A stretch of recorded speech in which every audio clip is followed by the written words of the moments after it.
Aloha everyone. Great to be together to worship the Lord and look at scriptures today, and I pray that you'll be encouraged throughout this lesson. So far we've been studying the book of Ecclesiastes and learning from a man who had it all. He had the wealth, the possessions, the homes, the projects, the food, the booze, the servants, and the sex. Everything in his heart that he desired, he had it all. But time and time again, Solomon walked away from these things empty, unfulfilled, and unsatisfied. Why? It's because eternal beings can't be fulfilled ultimately by temporary things. And that's the point, isn't it? You and I weren't meant to settle and lower our standards to the things of this world. The sooner that you and I figure that out, the sooner we'll find where true happiness resides. Now, over the past few weeks, we've been asking questions in light of King Solomon's observations about life from the book of Ecclesiastes. Those questions have been, what's the point of life? Where can I find true happiness? How do I understand life? And how can I build a life that matters? Super important questions that we all need to be able to ask ourselves. So the question that I want to address today is, how do I handle money as a Christian? And this is a great question because the topic of money can be so taboo, especially for Christians. I believe one of the reasons why the topic of money hits a nerve is because we're asked to give it. And if we don't have a healthy understanding of it, we can consistently and constantly struggle with it. We struggle giving it away. We struggle wanting it, saving it, using it, and investing it.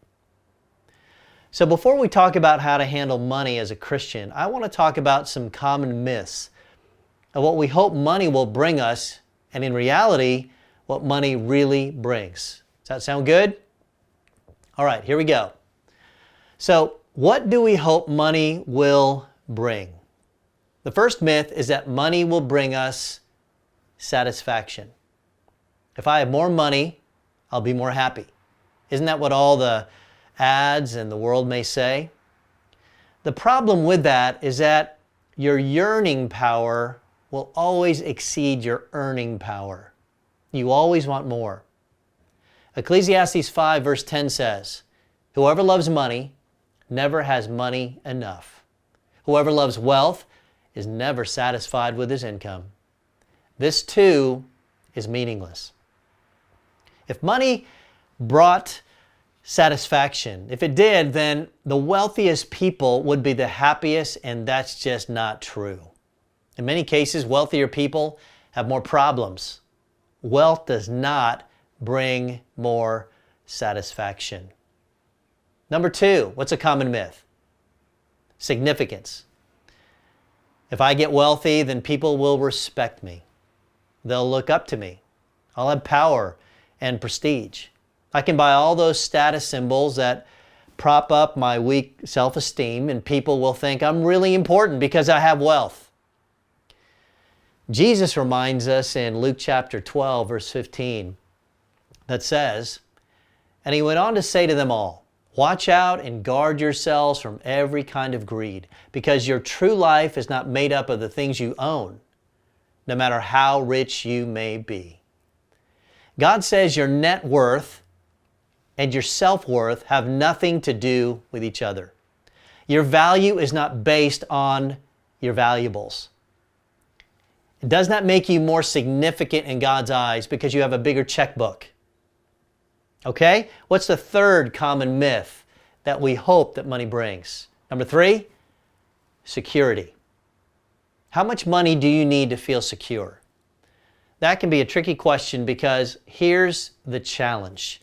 If you put your security in something that can be taken away from you, then you're not very secure. If you build your foundation in life on something that's not secure, then you're really not secure. Proverbs 23 in verse 4 and 5 in today's English version says, "Be wise enough not to wear yourself out trying to get rich."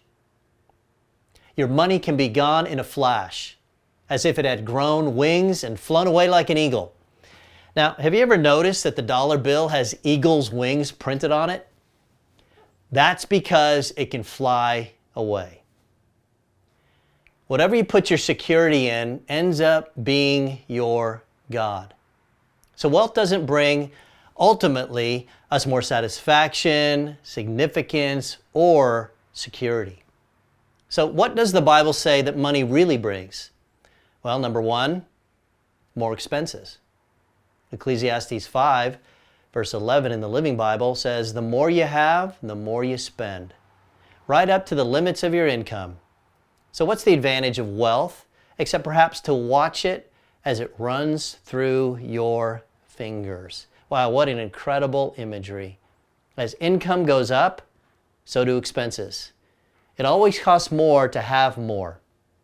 If the grass is greener on the other side of the fence, you can bet the water bill is higher too. The more money you have, the more money you can spend. The more stuff you have, the more you have to maintain. What's another thing that money brings? More worries. Continuing in Ecclesiastes chapter 5, verse 12, workers may or may not have enough to eat, but at least they can get a good night's sleep. The rich, however, have so much that they stay awake worrying. Wealthier people can stay awake worrying a lot more. They ask themselves questions like, how do I save it? How do I protect it? How do I invest it? The blue-collar worker doesn't worry at night. His job is over at the end of the day. He punches his time clock, goes home, watches TV, and sleeps soundly like a baby. Now, the white-collar guy goes home and he's worrying, tossing and turning. Wow, did the deal go through? Did the stocks go up or down? Did I make the commission? He ends up worrying all the time.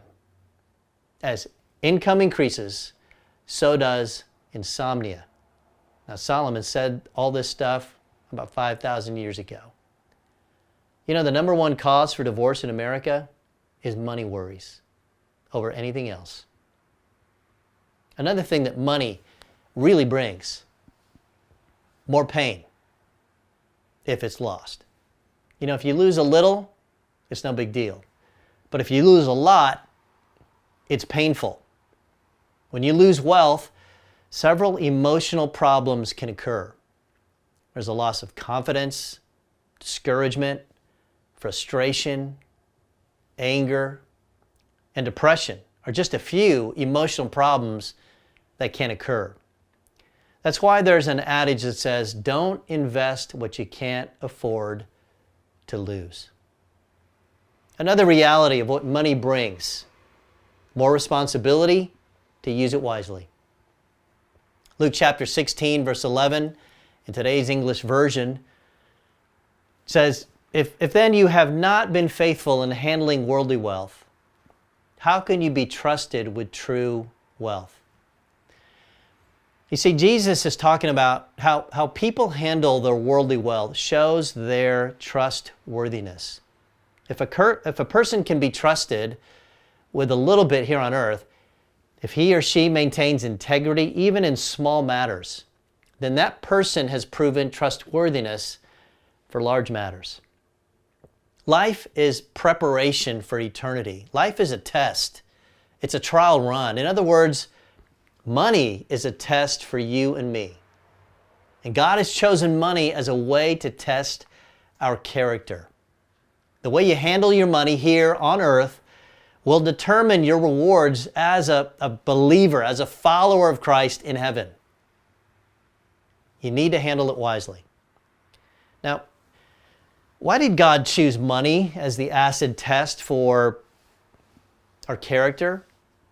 I think it's because our lives are dominated by it.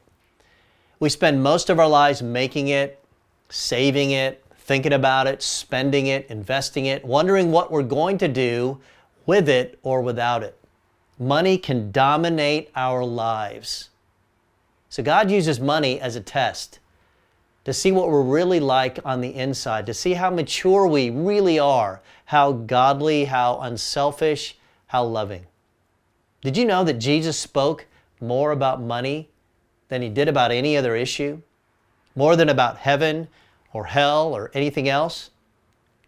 You can't be mature as a Christian without settling the issue of money in your life, because it can dominate your life so much. And that's why Jesus says to you and me, if you can be trusted with worldly wealth, then you can be trusted with true wealth. The more I've got, the more God is going to hold me accountable for it. So a good question to ask yourselves is this: what am I going to do with all the wealth that I accumulated in my lifetime?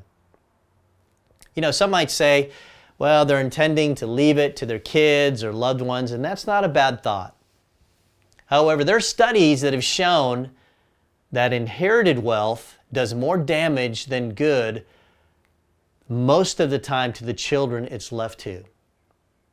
There was an article in Inc. magazine called Share the Wealth, Spoil the Child, that addressed the topic, should parents pass their money on to the next generation? Several children of wealthy entrepreneurs were interviewed. In so many words, they said they would prefer their parents leave them the know-how rather than the money, how they got it. Don't leave the result of your labor, leave the example of your labor. Why? Because what you don't work for, you don't really appreciate. Inherited wealth tends to breed irresponsibility and entitlement. So how do you raise your children without spoiling them? And so they have the same kind of drive and initiative that got you where you are. Well, here's a hint. Don't do it by just stockpiling the wealth and then giving it to the kids when you die. You know, an interesting study is to look at the rise and fall of this family, the Vanderbilt family. William Vanderbilt, one of the descendants and wealthiest men in America, said, inherited wealth is as much a death to initiative as cocaine is to life. Biblically, nobody had more to leave to his family than King Solomon. He had more than all of us combined, and that's what he did. And it ruined his son's life. His son, Rehoboam, was a washout, a moral washout. His life and leadership further divided God's kingdom that ruined countless number of lives. So instead of piling up more than you need and then leaving it to somebody who may not be able to handle it, use it wisely now. Leave an example for your children. You know, personally, San and myself, we want to leave an example of kingdom stewardship for our kids. We want to teach them how to view money, use it, invest it, teach it to their children, and eventually leave it all for the work of the church. It's called legacy giving. Many of you should think about that too. You know, do you have a plan for your wealth while here on earth? Ecclesiastes 5 verse 15 in today's English version says, we leave this world just as we entered it, with nothing. In spite of all our work, there's nothing we can take with us. Interestingly, Egyptian pharaohs used to pile all their treasures into their coffins, thinking they were going to take it with them into the next life. Sadly, it's still there or it's already been stolen. When Alexander the Great died, he ordered that he would be buried with his hands crossed and his palms up so people could see he was taking nothing with him. Okay, so how does God want me to handle money? Besides learning how to use it and invest it, because investing will have to be another lesson. But there are 3 attitudes that will help you and me of how to handle money. Number 1, be grateful. God wants you to appreciate what you've got. Be grateful to God. Continuing in Ecclesiastes 5 and verse 19, if God gives us wealth and property and lets us enjoy them, we should be grateful and enjoy what we have worked for. It's a gift from God. Yes, you might have worked hard with your hands, put in a lot of sweat equity to have what you have. But remember this, who gave you your hands and feet? Who gave you the ability? Deuteronomy 8, verse 18 says, remember that it is the Lord your God who gives you the power to become rich. He does this because He is still faithful today to the covenant that He made with your ancestors. Everything starts with God. If it wasn't for Him, you and I wouldn't have anything. So be grateful for whatever you've got because it's a gift from God. Be grateful. Number 2, be glad. Ecclesiastes 7 verse 14 says, when things are going well for you, be glad. And when trouble comes, just remember, God sends both happiness and trouble. You never know what's going to happen next. Enjoy what you've got while you got it. Notice that He says God gives us both happiness and trouble. Why? Because He wants us to realize that nothing is certain. If you put your trust in money, it's going to disappoint you. So He gives you times of happiness and trouble. And happiness isn't getting whatever you want. Happiness is enjoying whatever you have. And God wants you to enjoy what you've got. There's a passage in 1 Timothy chapter 6, verse 17 that says, God created everything in the world for our enjoyment. God enjoys watching you and me enjoy what He's given us. Just like as a parent, I enjoy watching my kids enjoy the gifts that I've given them. God enjoys watching you and me enjoy the material blessings that we have. So do you enjoy what you have? Are you grateful and glad? Or are you gloomy and greedy, always wanting more and never content, never satisfied? Ecclesiastes 6 verse 9 says, it's useless. It's like chasing the wind. It's better to be satisfied with what you have than to be always wanting something else. You know, most people don't know how to enjoy what they already have. They don't know how to be grateful or glad. But what does it take to make you happy? You see, contentment is saying, I'm happy with what I already have. Then lastly, how does God want us to handle our money? Number 3, be generous. You see, God didn't bless you and me with what we have just to spend it on ourselves. He's watching to see how much of it we're going to give away. Remember this, that life is a test. It's a trial run. In Luke chapter 12, Jesus told us about a story of a wealthy man who made so much profit that he told himself, I'm going to build bigger barns where I can store all my grain. In other words, he was just going to accumulate more and more in life just for the sake of accumulating. And rather than give some of it away, he said, I'm going to hoard it all.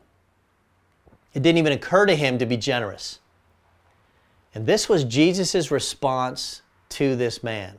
In Luke chapter 12, verse 20. But God said to him, you fool, this very night you will have to give up your life. Then who will get all these things you have kept for yourself? In other words, Jesus tells the man, tonight you're going to die. Who's going to get what you've kept for yourself? Did you know that God put you and me on earth not to solely live for ourselves, but to live for others? God is a generous giver. And if you want to become like God, you've got to become a giver. The more giving you become, the more like God you become. The more miserly you are, the less God you are. Eternal rewards are going to be based on what you give away, not on how much you've kept. A great passage in 1 Timothy chapter 6, verse 17 through 19 says, "Tell those who are rich not to be proud and not to trust in their money, which will soon be gone. But their pride and trust should be in the living God who always richly gives us all we need for our enjoyment. Tell them to use their money to do good. They should be rich in good works and should give happily to those in need, always being ready to share with others whatever God has given them. By doing this, they'll be storing up real treasure for themselves in heaven. It's the only safe investment for eternity." Now, most of us won't become millionaires, but relative to the rest of the world, we're all rich. If you have a house, you're in the top 3% of the world. If you own a car, you're in the top 6%. We live in a materialistic world. Now, how do we break the grip of materialism? How do we keep ourselves from becoming a materialistic person? There's only one antidote to materialism. It's called give. Every time you and me, we give, we're breaking the grip of materialism in our life. It just goes against the flow. The message of materialism is get, and get. And every time you and I reverse the trend and we give, we are breaking the grip of materialism in our life. It says that what you give on earth and share on earth, you're actually storing up treasure in heaven. You're actually building an investment portfolio for eternity. Let me give you an example. Suppose that Congress passed a law that in the next 12 months, that the Japanese yen would become the official currency of the United States. Since the dollar then would be worthless, to make it fair to everybody, then Congress said that they would not say the exact date that the exchange would take place within those next 12 months. So since dollars would become worthless at some point within the next 12 months, and you didn't know the exact day of exchange, what would your strategy be? If you were wise, you'd take most of your US dollars now and you'd immediately exchange it into Japanese yen. So you wouldn't lose it when the day of exchange comes. You'd change it right now, and you'd probably only keep enough US dollars to meet your daily expenses, because when the day of exchange comes, that money would be worthless. You'd immediately exchange most of it into yen and just keep enough dollars to pay your expenses on a day-to-day basis. Did you know, in so many words, Jesus says the exact same thing to us? Because one day, your time on earth is going to be up. You don't know when it's going to be. But that will be the day of exchange. In eternity, the wealth you had here on earth is going to be worthless. It doesn't convert. You're going to leave it all behind. And the only way that what you have right now can start counting for eternity is for you to begin converting it to the economy of eternity right now. This is what's called storing up treasure in heaven. So how do you store up treasure in heaven? Two ways. Number one, you begin using what you've got now for God's purposes. And number two, you begin sharing generously when people have need. In other words, you become a generous person, meeting the needs of others and giving back for the work of His church. If I meet the needs of others, which can include financial resources, I'm storing up treasures in heaven. Also in the Old Testament, God established the scriptural and spiritual system of tithing, which means 10% of one's income. It'd be taking the first 10% of my income and giving it back to the Lord. Now you notice I said first 10%, not last 10%. Because the condition of the heart is very different giving the first rather than the last. By giving to the work of the Lord, I'm storing up treasure in heaven. Now in the New Testament, The tithe is not even emphasized. The examples in the New Testament far exceed a tithe and are more under the principle and practice of sacrifice. In other words, don't restrict yourself to 10% today. God gives you the freedom to choose and decide how much you're able to give. It's systematic generosity. What do I mean by this? I mean, if I'm convinced in my heart and systematic about my giving, then I eliminate being impulsive about giving because it's already been decided in my heart. God tells us He loves a cheerful giver. Let me end our time today with a short story of our life's journey and see how it hits home for you and for me.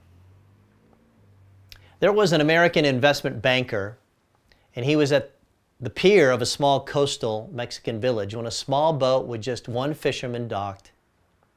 Inside the small boat were several large yellow fin tuna. The American complimented the Mexican on the quality of his fish and asked how long it took to catch them. And the Mexican replied, "Only a little while." The American then asked why he didn't stay out longer and catch more fish. And the Mexican said he had enough to support his family's immediate needs. The American then asked, "But what do you do with the rest of your time?" And the Mexican fisherman said, "I sleep late, fish a little, play with my children, take siesta with my wife, Maria, stroll into the village each evening where I sip wine and play guitar with my amigos. I have a full and busy life." The American scoffed, "I'm a Harvard MBA and could help you. You should spend more time fishing and with the proceeds buy a bigger boat. And with the proceeds from the bigger boat, you could buy several boats. Eventually, you would have a fleet of fishing boats. Instead of selling your catch to a middleman, you would sell directly to the processor, eventually opening your own cannery. You would control the product, processing, and distribution. You would need to leave this small coastal fishing village and move to Mexico City, then LA, and eventually New York City, where you will run your expanding enterprise." The Mexican fisherman asked, "But how long will this all take?" To which the American replied, 15 to 20 years. "But what then?" The American laughed and said, "That's the best part. When the time is right, you would announce an IPO and sell your company stock to the public and become very rich. You would make millions." "Millions? Then what?" The American said, "Then you would retire, move to a small coastal fishing village, or you would sleep late, fish a little, play with your kids, take siesta with your wife, stroll to the village in the evenings where you could sip wine and play your guitar with your amigos." Wow. Think about that for a moment. Think about your life. Think about what you're working for. Think about where you're putting all your energy. Think about what's important and what's not. Where all your time is going. Where all your thinking is going. And what really counts. You see, the right ambition in life is to pursue God and live for Him. So, how do I handle money as a Christian? You put God first before anything else, and that includes money. Understand what it doesn't bring and what it really brings to your life. Be grateful, be glad, and be generous. And if you put these things into practice, your life will be tremendously blessed. Thank you for joining us today to hear from God's Word. We'll see you next week. God bless. Thank you so much for joining us for service today. Remember to like, comment, share, and subscribe, and follow us on Instagram and Facebook. Have a great rest of your day. Bye!